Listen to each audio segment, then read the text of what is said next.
옛날 가야시대 여인들도 아기 때의 여린 뼈를 눌러서 성형을 했다는데요. 자세히 설명 좀 해주세요. 안녕하세요. 지식들지기입니다. 먼저 답변 드리기 전 이미지 저작권상 화면과 음성이 고르지 않은 점 양해 바랍니다. 영상을 끝까지 시청해 주시고 좋아요 한 번씩 눌러주세요. 영상을 만드는 사람에게 큰 힘이 됩니다. 답변 드리겠습니다. 가야의 성형수술. 이러한 성형수술은 이미 가야 시대에도 행해지고 있었습니다. 삼국지는 가야에서 아이가 태어나면 머리를 돌로 눌러 한쪽을 찌그러뜨리는 편두의 풍습이 있었다고 전합니다. 물론 편두의 풍습이 가야만의 특수한 것은 아닙니다. 인도, 시베리아, 중남미 등을 비롯한 세계의 고대 사회에서 상당히 유행하던 풍습이었으니 인류학과 민족지적 사례에서 곧 잘 확인되고 있습니다. 그렇다 해도 삼국지가 가야 사회에 대한 아주 적은 기술 속에서 이를 전하고 있는 것은 가야에서 행해지던 두개골 성형이 신라나 백제와는 구별되는 특수한 풍습이었음을 말해주는 것입니다. 그렇습니다. 가야인이 두개골 성형의 풍습을 가지고 있었던 것은 분명합니다. 그렇지만 정작 머리의 어느 부분을 눌렀을까? 어떤 사람들이 두개골 성형을 했을까에 대해서는 잘 알 수 없었습니다. 근년에 해답을 얻을 수 있는 고고학 자료가 발견되었습니다. 김해 예알리 고궁은 1976-1980년에 부산대박물관은 사회에 걸쳐 대동면 예알리 시래마을에서 약 190여 평 정도의 가야고궁군을 발굴하였습니다.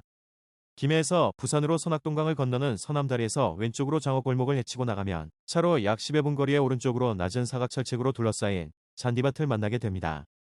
발굴 후에 흙과 잔디로 덮어 보존한 예알리고 궁군입니다. 덧널무덤 59기, 돌덧널무덤 93기, 동무덤 17기, 돌방무덤 13기의 총 182기의 고분이 조사되었고 토기류 1100 철기류 669슬류 180 비거리 41쌍, 골총 60 등 총 2000여 점의 유물이 출토되었습니다.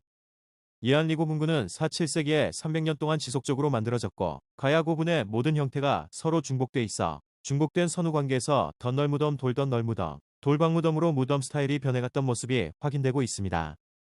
가야인의 두개골. 그러나 우리의 관심을 끄는 것은 우리나라에서는 아주 드물게 많은 인골이 발견된 점입니다. 원래 우리 토양에서 인골은 그리 오래 남지 않습니다. 예알리고 궁군은 습기가 아주 많은 곳에 위치하였기 때문에 180여 개의 무덤에서 190여 구나 되는 인골이 남을 수 있었던 겁니다. 이 190여 구 중에 19에 아주 별나게 생긴 두개골이 확인되었습니다. 사진에서 보이는 것 같이 정상적인 두개골에 비해 앞이마가 심하게 후퇴한 것이 특징입니다. 대부분의 다른 인골은 그렇지 않은데 유독 이 두개골들만 그렇게 생겼습니다. 190명은 같은 시대 같은 마을의 사람들이었습니다. 따라서 원래는 비슷한 체질이었을 것이니까 그렇게 태어났다기보다는 이 10명만 후천적으로 또 인위적으로 그렇게 되었을 것입니다. 바로 이들에게 두개골 성형이 행해졌던 겁니다. 한물간 유행. 그런데 한 가지 특이한 것은 두개골 성형의 인골들은 모두 4세기경에 덧널무덤에서만 출토된다는 점입니다. 예알리고 궁군은 이후 7세기에도 만들어졌지만 5세기 이후의 고분들에서 이러한 두개골 성형의 흔적은 발견되지 않습니다.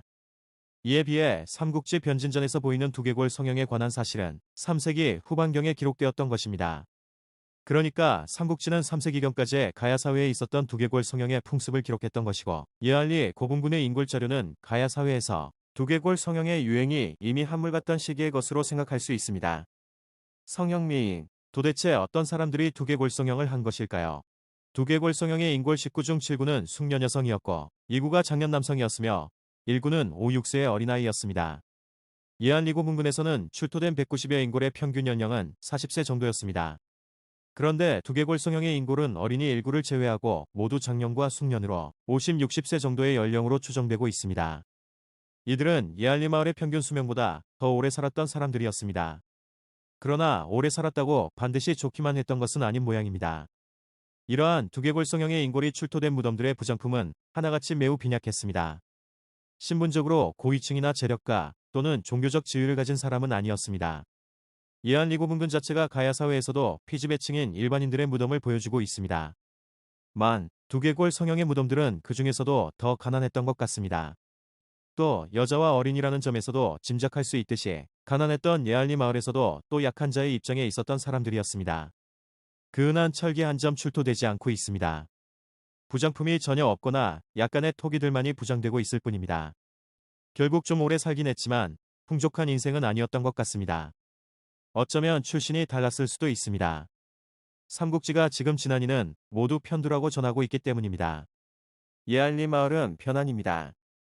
두개골 성형의 풍습을 가진 진한 신라 사람들이 편안가야의 마을에 살면서 차별받던 모습으로 해석될지도 모르겠습니다. 성형수술에 비극 5, 6세 어린아이의 두개골은 후두부가 열려 있었습니다. 아직 숨구멍이 채 막히지 않았던 것 같습니다. 앞이마를 누른 돌의 압력을 이기지 못해 정수리에서 뒤통수에 이르는 이음새가 열려 사망한 것으로 보입니다. 성형수술에 실패였을 겁니다. 4세기대의 인골에서 이러한 두개골 성형의 인골이 차지하는 비율은 약 30% 정도 됩니다. 이들은 피지배층 중에서도 또 하층 사람들이었습니다.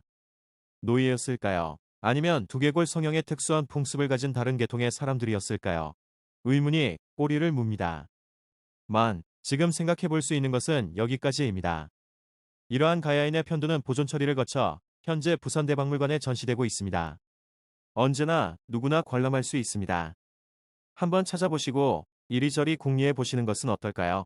아내나 애인들의 성형수술에 대한 열망에 소극적으로나마 저항해 볼 수 있는 기회를 만들기 위해서라도 정상 두개골 15호분 출토 정상 두개골과 편두의 비교 편두 85호분 출토 정수리 후두부가 터진 5에서 6세소와 두개골 예알리고군군 전경인골 출토 모습. 지금까지 지식들지기였습니다. 다음 영상은 더욱 호기심 많은 질문들로 업데이트될 예정입니다. 구독하시면 일상생활에서 가끔 궁금한 질문들이 함께할 것입니다. 지식과 상식 얻어가세요. 감사합니다.